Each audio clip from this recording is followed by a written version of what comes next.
Welcome to the High Level Wife Podcast. This is a space for Christian wives who love God, want their marriage healed, and are done performing, fixing, striving, or trying to control their way to change.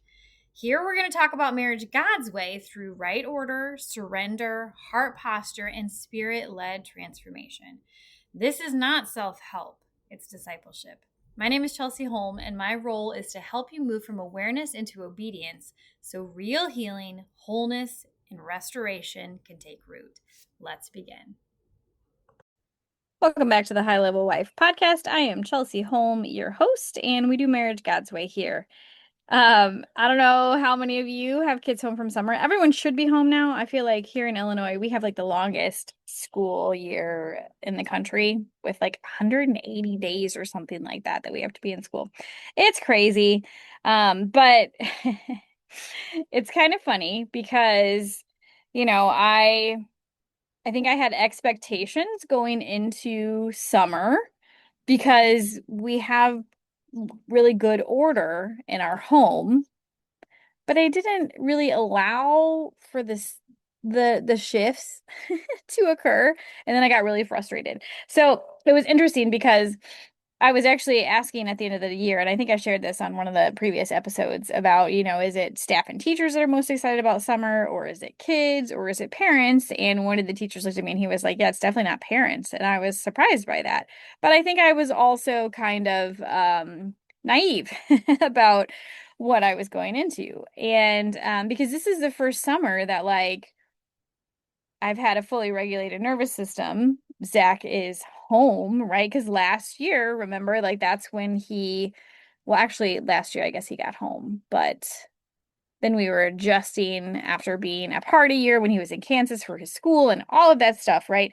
And so this year, I think I had a naive sense of oh, this is going to be great and we're going to do all this, but I didn't look at reality in that if you want an environment where peace is and everyone flourishes, you have to intentionally create that. And so I had this moment recently, this past weekend on Saturday, where I dropped off my oldest for Spy Kids training and, 30 minutes away, whatever, at church. And I ran an errand and I came home and then I found messes. There was half-eaten food everywhere. The TV was running nonstop. There was literally just chaos. And I'll be honest, I reacted loudly because immediately my nervous system said, restore order immediately. But I didn't go about it the right way. And it was interesting because my Ruthie came up to me and she was like, yeah, you really seemed like the bad guy. And I was like, yeah, you're right. I didn't handle that right. After calming down, I realized Summer didn't create this. My kids didn't create this chaos. I simply failed to create the environment intentionally. And so that got me thinking, and I was able to have that teaching moment with the kids of just being real with them of, hey, okay, this is not how our summer is going to be. All right, we're going to make some changes. We're going to create the space for us to all flourish together. And it revealed this core truth that summer rarely creates chaos. What it actually does is it reveals where order already didn't exist.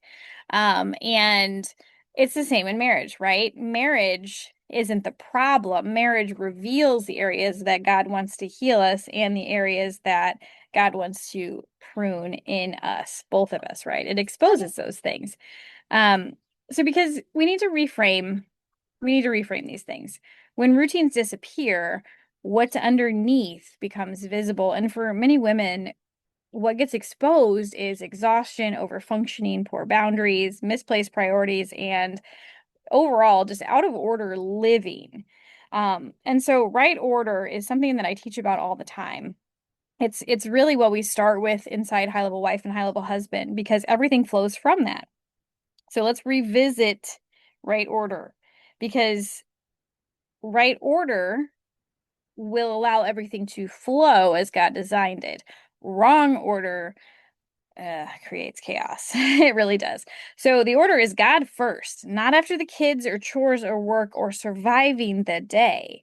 And then it's you, right? You are a temple and you are called to steward your body, your mind, your nervous system, your spirit, and your emotions. Because if you're overstimulated, burned out, running on empty, everything downstream is going to suffer, including when your husband comes home. The atmosphere is going to be created that is not going to be welcoming or inviting, and it's probably going to very easily resemble "please save me," which is not what he wants to hear when he comes home after working all day, right? So it's God, then you, stewarding your temple, then marriage. Because your marriage creates the culture, the stability, the foundation, and the security for everything else to function downstream. Then it's the kids. And this is where many moms accidentally flip everything because children become the center. The marriage gets leftovers, mom gets nothing, and God gets squeezed, right? Then we resort to, you know, reading a verse for the day and thinking that we're going to be spiritually fed and spiritually filled and able to walk in the spirit, right? Like that doesn't make sense. Like we're starving. So after all of that, then is work and responsibilities because work is important, but work is not identity.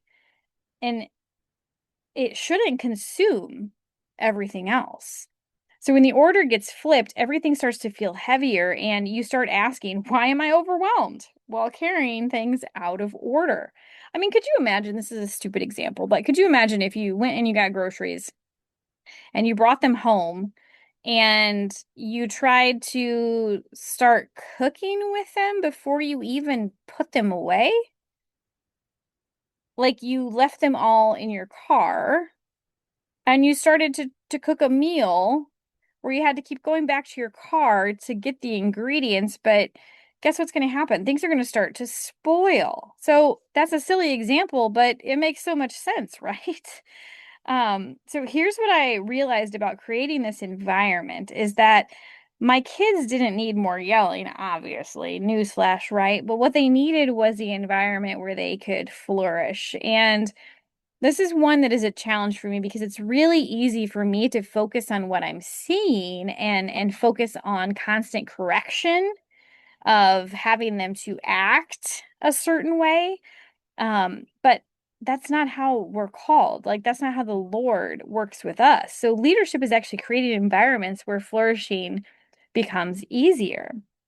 And so ask yourself, how do I create the rhythms, the expectations, the peace, right?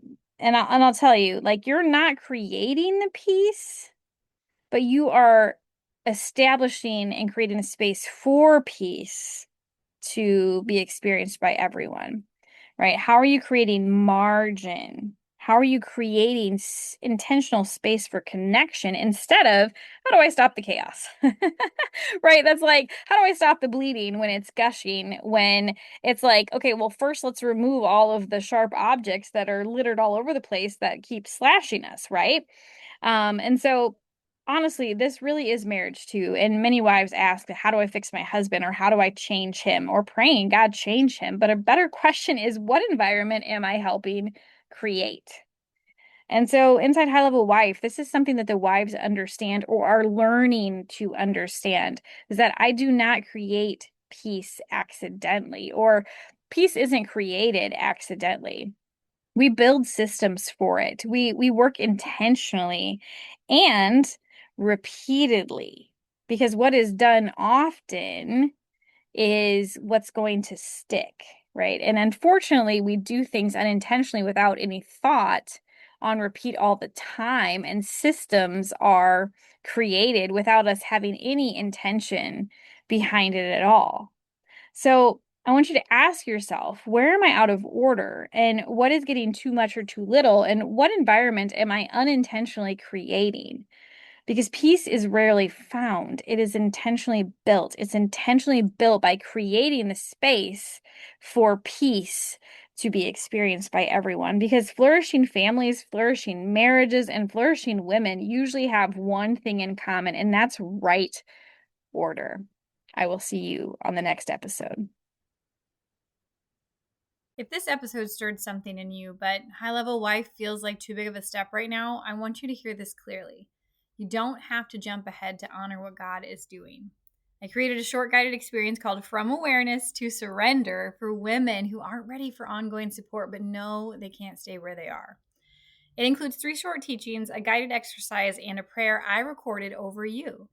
It's going to help you move from awareness into real response. You'll find a link in the show notes. And if you're not ready even for that, don't rush past this moment. Sit with God and ask Him what obedience looks like next.